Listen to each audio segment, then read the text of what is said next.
see how we got here. About a year earlier I got this mill. It's a GT Premium Mini Mill made by Global Tools in Denmark. It has a 500 watt brushless DC motor with speeds from 80 to 2500 RPM, which is pretty good considering it's all in one step. To state the obvious, it also had a DRO, or digital readout, which is a very nice feature on any machine. If this thing looks somewhat familiar, that's because it is. It's basically just a Sieg X2D mini mill with a bit more range to it and that DRO. Despite all this, it wasn't really that good of a mill. Now, calm down and let me explain. Let me show you how this thing handled a 10mm cutter in steel.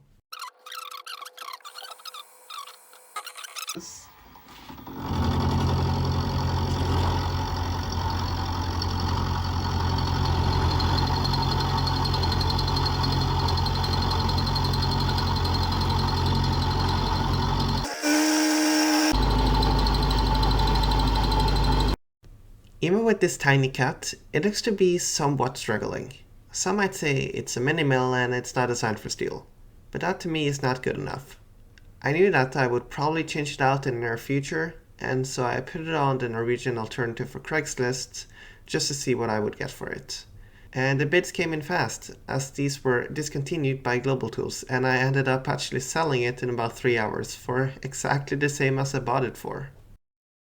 And so it shall begin.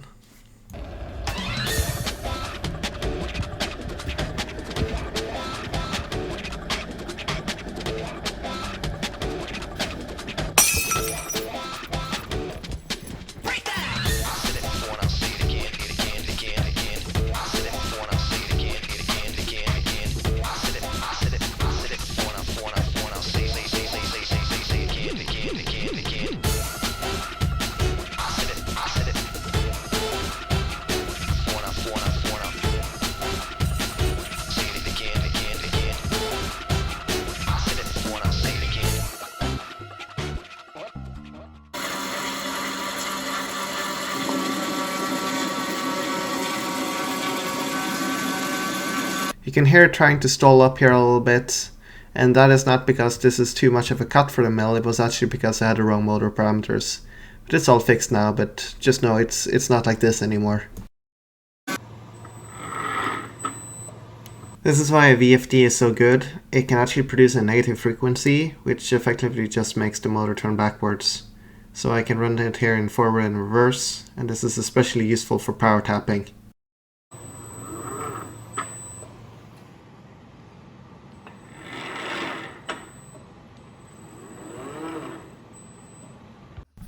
The power feed is broken. Let me see if there's anything inside of here.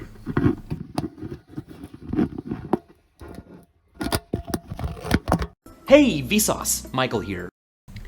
I of course did have some rough ideas of what could be the point of failure here. But I was desperately hoping it was not the worst one, which, spoiler, it was. It always is. So I just kept taking the machine apart until I found out what was actually wrong with it.